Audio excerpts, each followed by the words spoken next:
morning, everyone. Today I am going to attempt to make a gluten-free bread. I was talking to someone a few days ago, maybe a week ago. Her name is Nucha. I hope I'm pronouncing your name right. It's either Nucha or Nucha. She commented on one of my videos and saying that she's been trying to make a gluten-free bread, but somehow it never seems to rise for her. And I asked her what kind of flour did she use, and she mentioned a few brands that she tried, and I think she said she was going to try the Robin Hood all-purpose flour. She also mentioned that she saw this Italian woman on YouTube that makes the most amazing Italian crusty bread.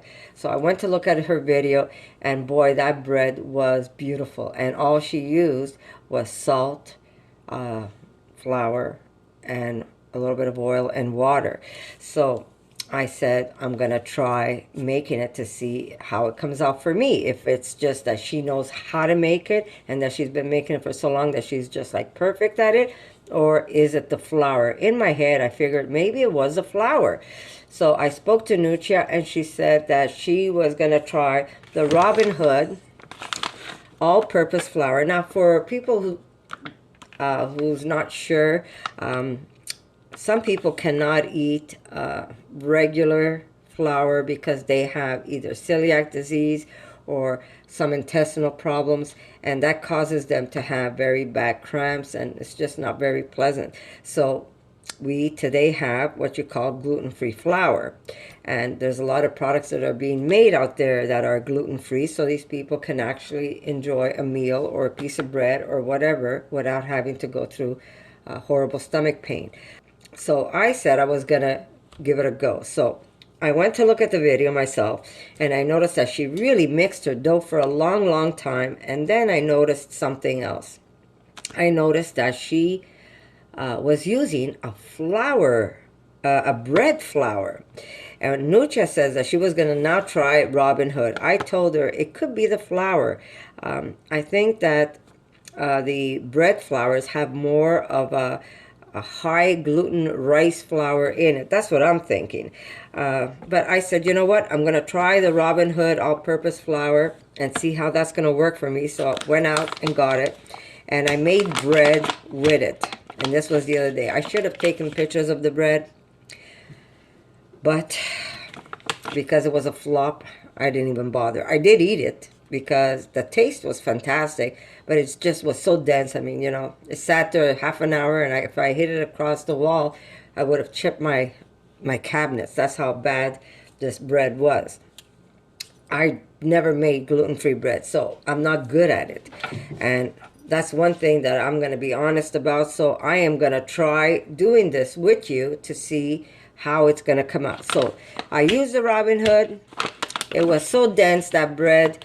It was nothing like how that Italian woman's bread came out, which was like spongy. Yes, it was a little firm. You could see that it wasn't like gluten flour. You could see that the bread was a little firm, but it had a nice elasticity, and it really came up on her. It was nice rising. Her bread really rose nicely. But like I said, I tried the Robin Hood all-purpose blend. It was a flop.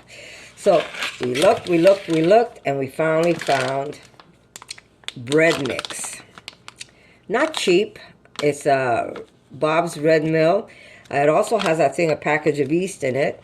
But I said I'm going to try. Now, if you look at the ingredients in the back, to make a nice gluten bread, they tell you to put the egg and the egg white. Well, we're not going to do that. Being vegan, we're not going to touch eggs because they're not for us. Number one, they're not healthy for you. And number two, they belong to the animals. They don't belong to us. So I'm going to attempt it. This is going to be our second time trying, my second time trying, and I'm gonna try and do exactly what she did, that woman that I watched her video. I'm gonna put a link to her video if you want to go check it out. But she really mixed it a long time. So now I'm gonna give it a try. So I'm gonna open this up and put it in my stand mixer. Thanks to Erica, she bought it for me on my birthday a few years back. And it makes life a lot easier. So, okay, so this already comes with a package of Perfect Rise Yeast, it's called. Gourmet Perfect Rise Yeast. So, I am going to use the whole package of this flour. So I'm going to get more than one loaf. I mean, I should have mixed it. I should have measured it for sure. That was really dumb of me, eh? I'm sure this is about 2 cups, I think. So we're going to just check this out and make sure that I've got the right amount. I mean, I make perfect bread when I'm using my beautiful organic flour that's got gluten in it. Okay, so this is more than 2 cups. We've got 1, 2. Yeah, this is more than 2 cups. I put all of this back in the bag. So this is about 3 cups of flour for sure. Okay, so do I want to use all 3 cups? I don't think so. Okay, so let's see. I'm going to do 2 cups of flour. I'm going to do it the way I would do it and not follow Bob's recipe, because obviously Bob's not vegan because he's using eggs. So here's 1. Here we go. That's 2 cups of flour. And I'm going to put that back in the bag. And with that, I am going to put a whole package of yeast. Is this the quick rise? Not sure if this is a quick rise. Maybe I should use my quick rise. Yeah, I'm going to use my quick rise. You know, sometimes you got to do what you got to do, right? Do I have any packages left, or do I have to get my jar? Okay, I'm going to get my jar. And I should put on an apron before I get it all over my top. So now I look like a real Mama Lou. Okay, here we go. So I need about 2 and a bit teaspoons to make 1 package. So it's about 1, 2. I'm going to put like 2.5, and that should make 1 package of yeast because I'm using 2 cups of flour. And this is Bob's Red Mill mixture of bread flour. I'm not going to use any flax, and I'm not going to use any eggs. I want it just plain bread. So to this, I'm going to add some olive oil. There we go. I'm going to put about 1. I'm going to put 3 tablespoons of olive oil. I'm going to put a little bit of maple because I always do. When I make bread, I always like using a little bit of maple. And I'm going to use about a teaspoon of maple. That's going to help the yeast rise. There we go. And I will add a little bit of salt to it. I usually don't. If I'm making like pizza, I never add salt to my mixture because I like that the sugar and the yeast work together. It makes a nice crust. It'll rise really nicely. But I will, and I add the salt later on my pizza rather than in the dough. But I will add some to this mixture. Okay, so I'm going to put about a teaspoon of salt. Like I said, I don't normally do, but I will this time. And I am going to... Am I connected? Okay. I'm going to use, of course, my hook. But I don't want to make a very stiff dough. I noticed that woman did not make a very stiff dough. Her dough was very soft, like the soft pizza dough that I make, or the soft dough that I make when I make bread. So I noticed her dough was soft. It wasn't very stiff. Because it's not a gluten flour, I believe that if you make your dough too stiff, you might just get a very stiff bread. So I'm just going to put this in. This is my, okay, like I said, this is what I believe that could be one of the problems. It doesn't mean that I am right because this is all new to me. I'm just going to try and see what the problem was. I knew that the Robin Hood flour mixture was not good enough. So now what we're doing is we're trying what they call the gluten-free bread version. So we're going to see if that makes a difference, because if it does make a difference for me, then I'm going to tell you, you cannot use the all-purpose flour, that you should actually get. I mean, you could if you want that stiff bread, but if you really want a nice gluten-free bread, this could be the way to go. So we're going to find out today. This is trial and error, guys. Okay, so I'm going to put this down. Hopefully you should be able to see what's going on this side. I'm going to lock her in, and I'm going to get myself some water, and we're going to add water to this mixture. So I'm going to start off with 1 cup for now, and I want a nice... Erica, you want to give me another cup ready so if I need it, I have it? Okay, so you want a nice, like when you put your finger in, you know that the water is hot water, but not that it's going to burn you.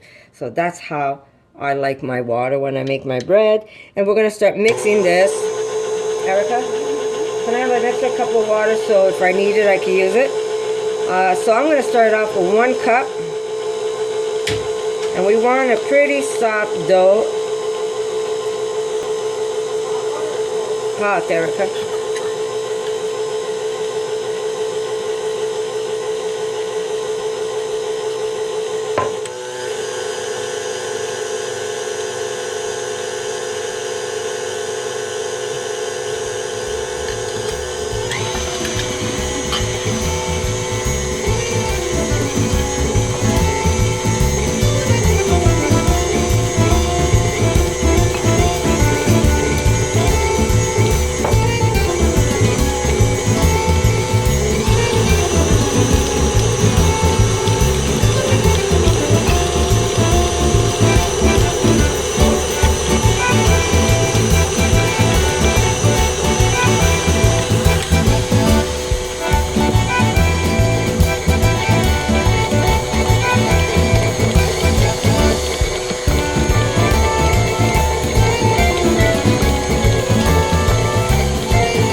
Okay, I'm going to add a little bit of black olive because I'm going to make an olive bread. But you want to rinse them so the water doesn't make them, doesn't make the dough too dark. So I only used a few. You don't want to put that many in there. Here we go. And I'm just going to lightly mix that in.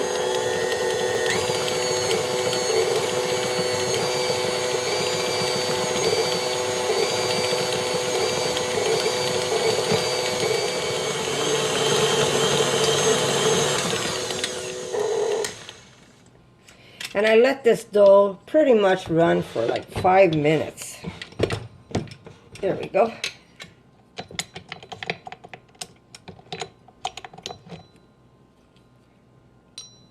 And it's a soft dough. As you can tell, it's very soft. So I'm going to need to wet my fingers a bit or put some oil on them.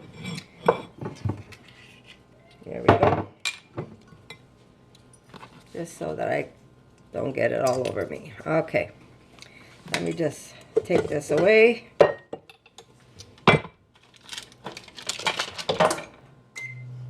Okay, now I have bread proofing on my... Let me just take this. Okay. I have bread proofing on my... in my oven. So that's going to make my life a little easier. But if you don't have...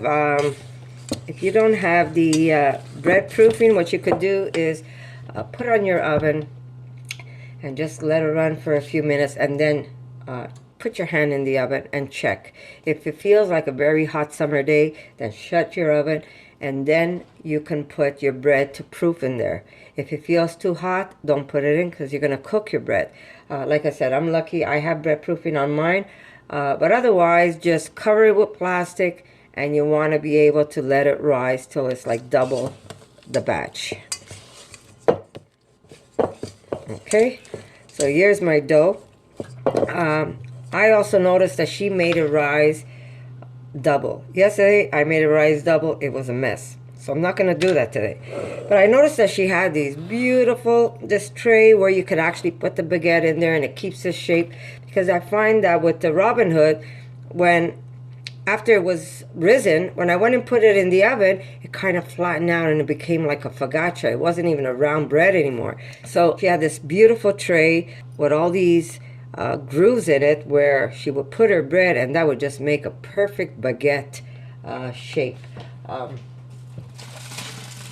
I tried doing this one the other day and it was a flop because it wasn't strong enough, so I let that go. So I decided, I cut up an aluminum tray I had. I know it's not going to make the bread the prettiest because of the grooves, but I pretty much cut it and I fold it over the side so you don't cut a finger, and that would give you a nice small baguette shape. But really, does it have to be a baguette shape? It really doesn't have to be a baguette shape, but if that's what someone likes, you could maybe try this system and maybe make a few of these and use that when you make your bread. So you could put your loaf in there and it's going to stay confined. The only problem is if this would have been a little longer, it would have been a nice long baguette. Right now it's going to be a short, stubby one. But that's what I did, and that's what I have for now. So I'm just going to put a little bit of oil on my counter just so I could take this dough out. And like I said, I'm not going to let this rise. I'm not going to let this rise twice. I tried that. It was a flop. So what I'm going to do is I'm going to cut this in half. There we go. And I'm going to put, here we go. This one I'm going to put in here. I'm going to just shape it like a baguette.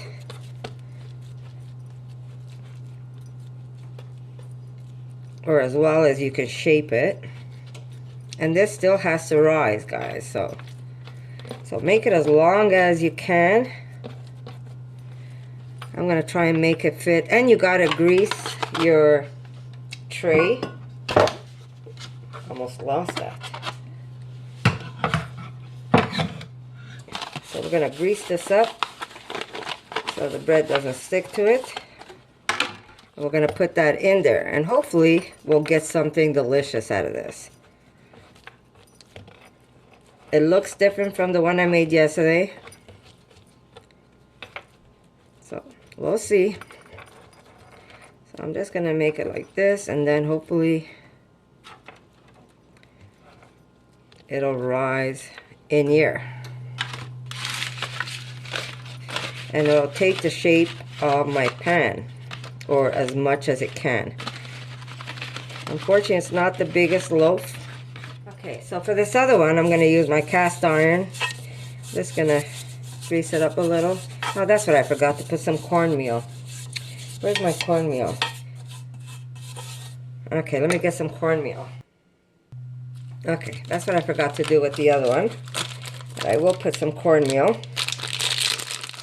Now, I know, Nucha, you said that your cousin's allergic to corn, so what you could do is maybe try, they say that if you're allergic to gluten, that semolina is easier for a person to eat. So maybe she could try using semolina instead of like the cornmeal for the sprinkle. And if she can't do that, maybe you can use, maybe you can just simply use some sesame seeds at the bottom to add some texture to your bread. So this is not going to be the shape of the loaf, I don't think so, but it doesn't matter as long as we get some bread. This is more just to test to see how they come out when they rise, and if they do rise. I'm hoping they do. I'm going to add some cornmeal to this one, and the woman let it rise for an hour.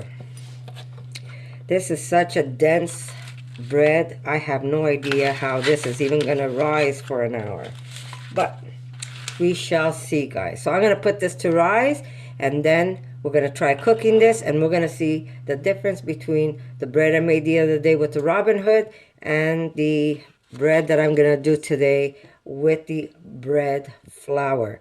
So remember, when you're rising bread, just because they say an hour doesn't mean that you have to let it rise for an hour. You can let it rise as long as you want. If you want a fluffier bread, the more you let it rise, the more you're going to get those nice air pockets.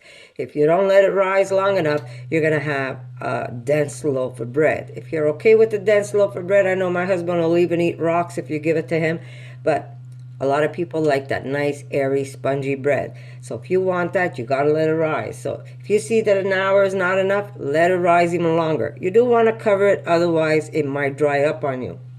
So I am going to get some plastic bags to put this in, because I try not to use cellophane, but I have lots of plastic bags. I'm going to slip them in plastic bags, and it's going to go into my oven where it's nice and warm, and the bread's going to rise. So I'll see you after that.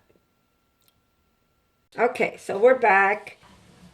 So I'll try and do this without making anything fall. Now, this has been in, they're not cooked, they've been rising. They've been in this oven. Okay, so they've been in the oven, covered in plastic, for over 2 hours. And they have risen. I'm just going to give you a fast look-see what they look like. Not the best rising that I would have expected, but then again, it's gluten-free flour, but it did expand, I'd say double its size, and hopefully it won't be as hard as the one I made prior. So this flour actually works a lot better than the one that I used, which was the Robin Hood, because that one really didn't do the trick at all. I could probably have made this rise a little longer, but I'm going to need the oven because I have to start putting stuff in the oven for dinner. So I'm going to let it go the way it is. This one here, I kind of put it back together. It cracked open right in the middle. It cracked completely in half because there is no gluten in this flour. It doesn't have that bond that, you know, when you have flour with gluten, it has like a connection. Though if you've seen when I make my seitan, you notice that it makes that very stretchy, gluteny strand, and that's what flour has. So when you're rising bread, everything is connected. Because this flour doesn't have that, it's basically like cookie dough. It did rise, but it didn't have that connection. So this one completely cracked open on me. This one didn't, but it doesn't matter because we're going to eat it anyhow. But, you know, for people that can't eat regular flour, this is a great alternative. But I would tell you, if you're just starting to make your own bread, I would say, like I said, I'm not good at this. This is for me, it's a practice. I will be making it again because I just want to see what is it that I'm doing wrong, what is it that I'm doing right. So I will be making this bread again, and we will eat it because we're not going to waste food. But for now, it did rise, so I'm excited to see once I cook it what it's going to look like inside. But it did rise. The little thing that I made here was a good idea. I wish I had a bigger tray where I could have made a longer roll. I did put a link or a picture of what the Wells, that baguette tray that woman had. Actually, hers had more than just two. The one I put up, there's a picture of just two of them side by side to make baguettes, but she had one where I think there was about 5, 6 grooves. I did put her YouTube name, but I will also put a link under the video where you could go see her make that fantastic looking bread. And yeah, so I'm excited to cook this and see what it's like. I bet the flavor is delicious, and I'm not worried about that. I like to see it more when I cut it open. It's probably going to still be a dense bread for me because it doesn't look like it rises as much as I wanted it to rise. Maybe next time I'll use more yeast than I did this time. So we'll see. So Nutria, I'm sorry. I hope this video kind of gives you a little bit of help if you're trying to make bread for your cousin. I do believe the bread flour works way better than the other one. And maybe you can try making it again with the other one, which I will, using a well like the one I made here with the aluminum tray. Basically, you need an aluminum tray. Make sure you curl up the ends that you don't cut a finger. I've been cutting myself everywhere making those wooden spoons. But yeah, this could be pretty sharp if you don't watch out. But make yourself maybe a couple of skinny wells and let that bread rise in there. I am going to try it again with the Robin Hood and see what that looks like or how that comes out. But this one seems to be a little better in texture, the dough texture, and the way it looks.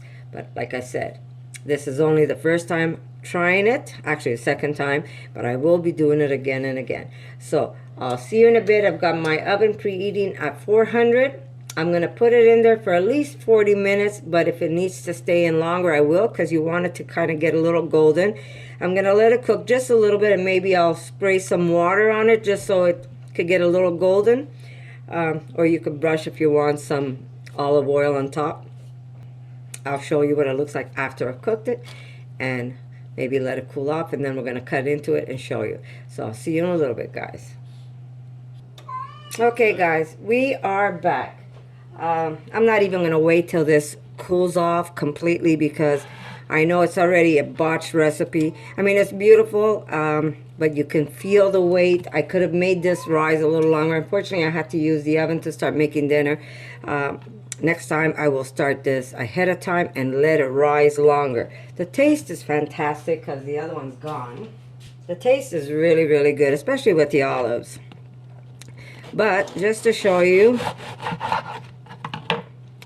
this is still hot, and it should have risen a lot more, but it does have that elasticity that bread has.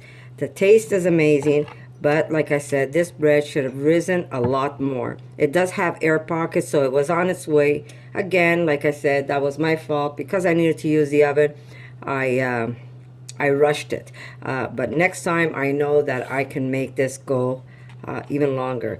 The taste is amazing. Definitely a big difference between this bread, the one with the bread mix, compared to the all-purpose flour. But I'm gonna try again and see how it comes out. But like I said, the taste is incredible, and it is, if you want to start making some of your own gluten-free bread, I would advise buying the bread mix. And Bob's Red Mill has the bread mix. I haven't seen any other brand, but again, I need to look a little more. Maybe there's another brand that I can try. Unfortunately, I can't get the one that that woman has from Italy. Her bread is amazing. I also noticed that my dough was a little stiffer than hers. She has it almost like a cake batter. It's really not very soft and fluffy. So I'm going to try that too. More water, and see how that comes out. But like I said, the bread is delicious. It does have that texture you want with bread, where it has that spongy feeling, but it is still very, very good. So there you go, guys. I'm gonna make another recipe soon, and I'm gonna put it up maybe in a few days and see if I've made it a little better. Nutria, I hope this is some information you can go with. Try using not an all-purpose gluten-free flour. Try using gluten-free bread mix and see how that comes out for you.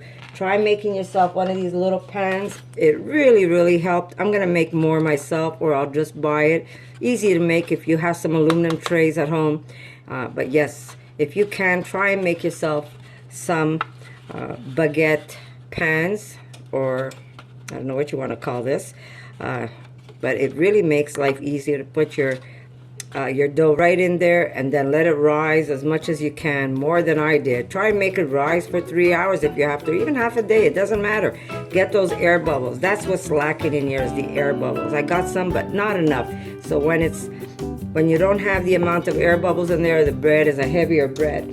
And but otherwise, very, very good. So I hope you like this recipe, guys, and guess what? I'll see you very soon.